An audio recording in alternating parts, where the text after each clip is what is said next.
Buongiorno amici, da tempo voi sapete che con il professor Gian Matteo Corrias stiamo andando alla ricerca delle tracce di Yahweh in Sardegna e finora abbiamo messo in evidenza delle tracce che sono soprattutto di ordine epigrafico, cioè scritture oppure di statuaria. E oggi invece il professor Corrias ci illustrerà un altro tipo di evidenza, un'evidenza monumentale, cioè una ziggurat in Sardegna. Voi sapete che le ziggurat sono quelle costruzioni tipiche dell'area mesopotamica, cioè quelle, insomma, le piramidi a gradoni, ecco, tanto per intenderci, piramidi a gradoni che avevano ovviamente uno scopo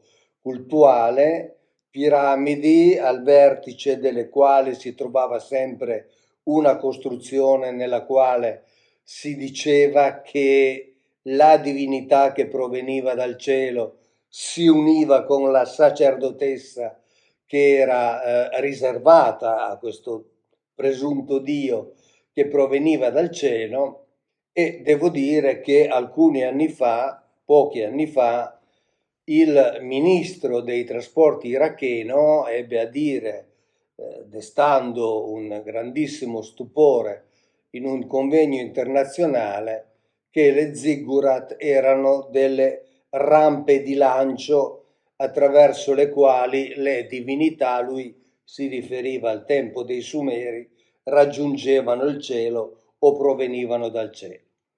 Ovviamente qui in Sardegna non siamo a questo livello, qui in Sardegna direi che siamo piuttosto, e adesso poi lo vedremo, al livello di quello che è descritto ad esempio nel primo libro dei re. Al capitolo 3 si dice: Salomone divenne genero del faraone, re d'Egitto.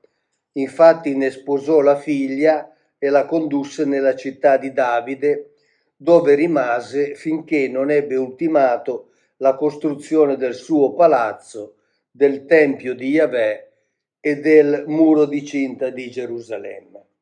Ora, tra l'altro, il palazzo, il muro di cinta sono elementi architettonici che sono serviti molto agli archeologi che stanno andando alla ricerca delle prove documentali di quanto è scritto nella Bibbia. Ma tornando all'argomento che ci interessa, qui si dice al versetto 2: in quel tempo il popolo offriva i sacrifici sulle alture perché non era ancora stato edificato il tempio in onore del nome di Yahweh. Salomone amava Yahweh e nella sua condotta seguiva le disposizioni di Davide, suo padre, solamente offriva i sacrifici e l'incenso sulle alture. Il re si recò ad offrire sacrifici a Gabaon, che era l'altura più importante, e su quell'altare Salomone offrì 1000 olocausti. Ecco, oggi vedremo, spiegato da Gian Matteo Corrias, un esempio di queste alture, un esempio unico, come dirà lui stesso, un esempio unico nel Mediterraneo e probabilmente un esempio unico, diciamo, nella parte occidentale dell'Europa, mentre invece erano la normalità in Medio Oriente. Va detto che Salomone aveva fatto costruire delle alture anche a degli Elohim che non erano Yahweh. Cioè Salomone nella sua saggezza sapeva bene che gli Elohim erano molti, che gli Elohim che gravitavano su quel territorio erano molti, come Kamosh, Milcom, eccetera, e lui aveva fatto costruire delle alture dove si offrivano sacrifici anche a questi Elohim, anche perché appunto nella sua saggezza lui pensava che era bene, molto astutamente, tenerseli buoni un po' tutti, perché non si sapeva mai. D'altra parte, in un commento al primo comandamento che dice non avrai altro Elohim all'infuori di me, in un commento fatto da una studiosa, da una filologa ebrea, si dice appunto che Yahweh disse questo intendendo finché ci sono io non avrai altri Elohim all'infuori di me, come dire finché ci sono io mi interessa che tu segua me, quando io non ci sarò più segui chi vuoi. E effettivamente nella Bibbia abbiamo un numero notevole di episodi nei quali si diceva che alle volte lo stesso popolo di Israele tendeva a seguire Elohim che non fossero lui. Quindi questi sacrifici venivano offerti su queste alture. E oggi vedremo proprio una di queste alture nella Sardegna, che è il Monte d'Accoddi. Però adesso lasciamo la parola all'amico Matteo, cioè al professor Gian Matteo Corrias.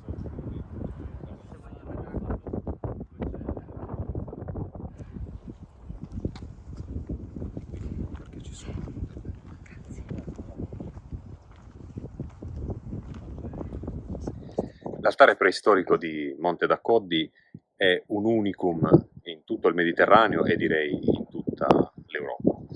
Si tratta dal punto di vista costruttivo di una vera e propria ziggurat, esattamente identica a quelle che troviamo nell'area mesopotamica e sull'altopiano iranico. La ziggurat è fondamentalmente un edificio cultuale costituito da piattaforme sovrapposte alle quali si accede attraverso una rampa di dimensioni significative.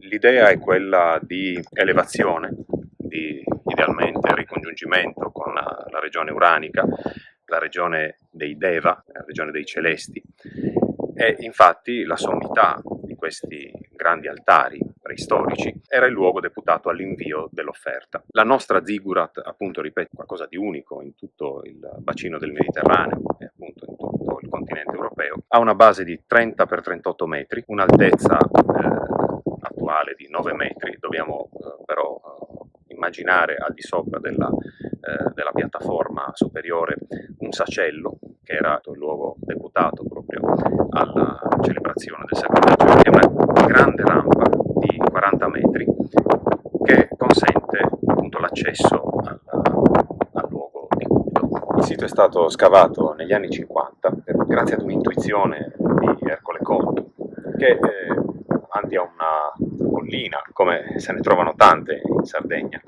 che aveva una forma particolare e che l'aveva un pochino insospettito, promosse una campagna di scavi aspettandosi però di trovare un nuraghe.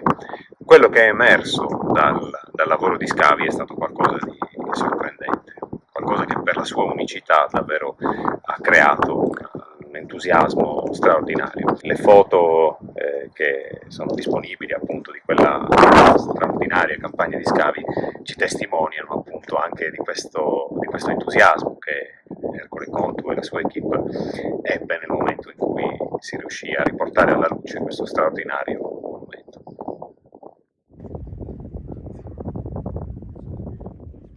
L'altare è corredato da un menhir neolitico sulla sinistra rispetto alla rampa e da un altare dolmenico sulla destra. La struttura dolmenica è una struttura architettonica, costruttiva a tutti gli effetti, forse è la costruzione, la tipologia costruttiva più antica prodotta dall'uomo. Si tratta di due paramenti che corrono paralleli, ricoperti da una lastra. È una soluzione che poteva essere utilizzata sia per le sepolture, la tipologia cosiddetta allée couverte, del corridoio ricoperto appunto dalla lastra. Dolmen è una parola bretone che letteralmente significa lastra piatta, oppure poteva essere, come in questo caso, la base per la realizzazione di un altare. Dal libro dell'Esodo 20, 24, 26. Farai per me un altare di terra e vi sacrificherai sopra i tuoi olocausti, i tuoi sacrifici di comunione, il tuo gregge e i tuoi armenti. In ogni luogo in cui vorrò ricordare il mio nome, verrò da te e ti benedirò. Se farai per me un altare di pietra, non lo costruire con pietra levigata, perché colpendolo con la tua lama lo profaneresti. e non salire sul mio altare per mezzo di gradini, perché là non si scopra la tua nudità.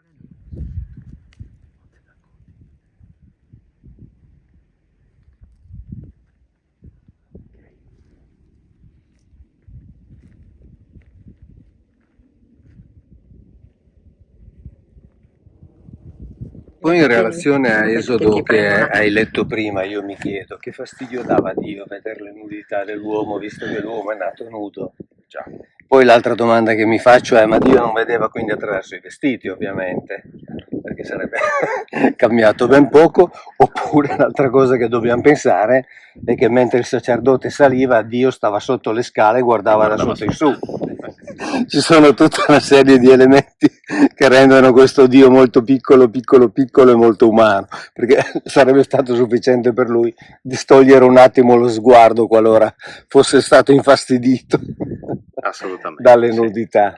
Il nucleo originario dell'altare risale alla cosiddetta cultura di Ozieri, quindi siamo nel Neolitico finale. L'edificio, nella sua forma integrale e definitiva, è invece un esempio straordinario della architettura monumentale di età calcolitica. Quindi siamo nel...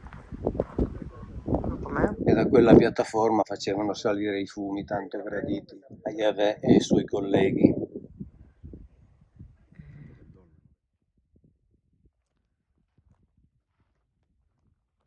esempio c'è uno spazio attraverso il quale probabilmente facevano l'altare di queste dimensioni fa venire in mente il sacrificio che Noè ha fatto quando ha toccato nuovamente la terraferma, che ha preso una grande quantità di animali, quindi qui un po' di vitelli ci stanno e quindi qui sale una grande colonna di fumo. L'epoca dell'età del rame, o calcolitico o eneolitico, in Sardegna caratterizzata da delle tipologie architettoniche particolarmente monumentali. I siti più significativi, a parte appunto quello che abbiamo ora davanti, sono la cosiddetta fortificazione di Monte Baranta e poi il sito di Monte Ossoni. Mi verrebbe da ipotizzare che, ecco, questa fase in particolare, tra il Neolitico finale e il millennio, i 900 anni del Calcolitico, siano la fase in cui il culto di Yahweh in Sardegna è stato realmente vivo. Quello che poi abbiamo attraverso la documentazione epigrafica o attraverso la bronzistica, oppure ancora, come vedremo, attraverso la statuaria monumentale in particolare, è l'evocazione di un passato glorioso, ampiamente già simbolizzato, cioè tradotto attraverso il linguaggio allusivo del simbolo. Qui invece abbiamo a che fare con qualcosa che restituisce proprio l'immagine di un culto vivo, un culto che aveva a che fare con la quotidianità anche.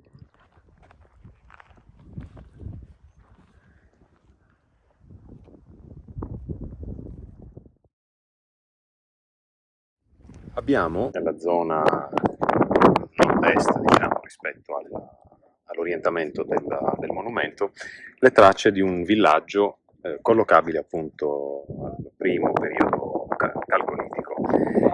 Si tratta, secondo l'interpretazione corrente, di un vero e proprio villaggio santuario, un villaggio cioè che doveva avere una qualche forma di pertinenza diretta con l'altare e che quindi, come quasi in quello che oggi si chiamerebbe un novenario, doveva espletare delle funzioni o consentire l'espletamento di funzioni rituali in qualche modo collegate alla vita del santuario stesso.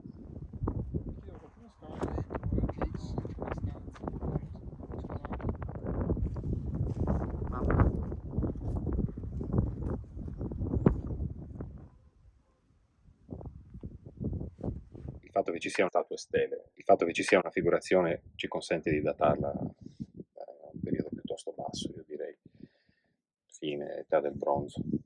Certo è particolare l'iconografia, un antropomorfo, non so se qui si riesce a intravederlo, piuttosto zarro, ecco, almeno rispetto ai canoni delle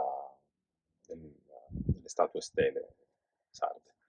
Figura evidentemente femminile, con in rilievo i due seni, una testa molto ampia e poi due paia di arti che si sviluppano su un tronco che arriva fino alla fine della pietra. Sì, piuttosto difficile. da inquadrare. Avete visto durante questo breve, chiamiamolo documentario, che mentre Gian Matteo Corrias leggeva un passo della Bibbia, passo nel quale appunto si parla del sacerdote che saliva lungo i gradini, io stesso salivo lungo quei gradini del Monte d'Accoddi e devo dire che provavo una grande emozione dentro di me.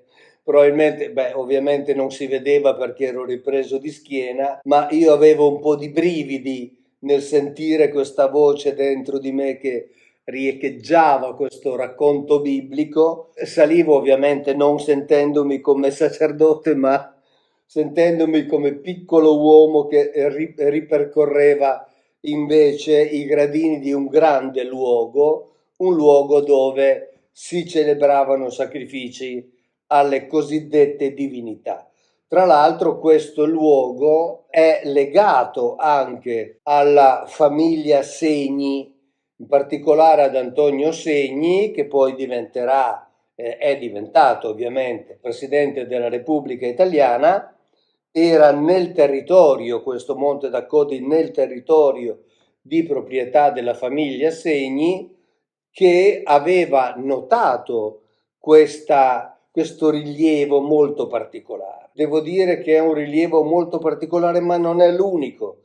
In periodo in cui ultimamente sono stato in Sardegna per girare quella serie di brevi filmati che avete visto, di rilievi di questo tipo, cioè di rilievi a forma piramidale, che poco mi pare abbiano di naturale, ne ho visti parecchi e quindi ritengo sempre e penso sempre con rammarico al fatto che la Sardegna è troppo poco studiata, ma perché la Sardegna ha da dirci molto di più di quello che ci è stato detto.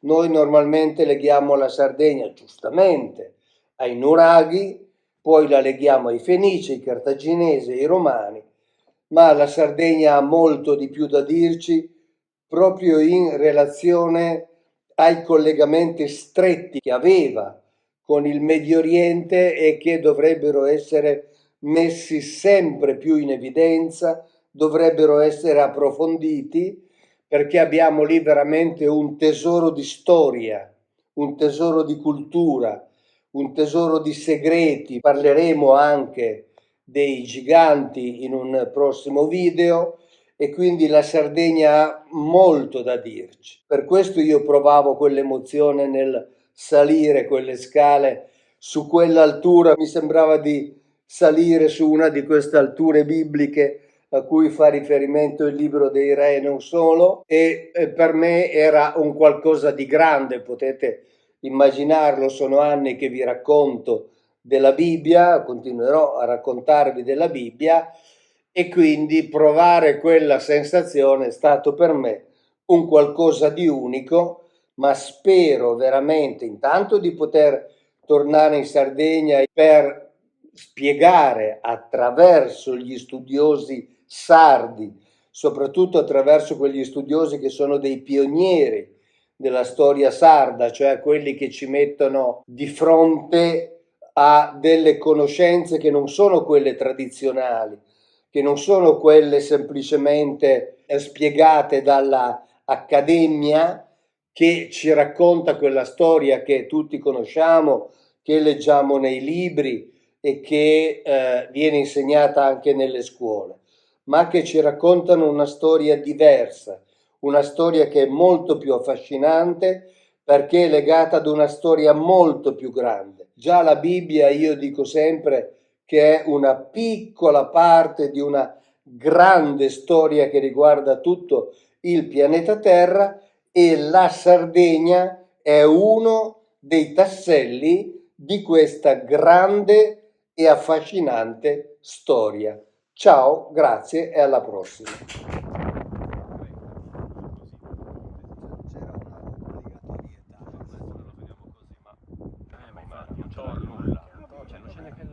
C'era il villaggio, Sì, ho capito il villaggio, ma qui sicuramente c'era qualche corso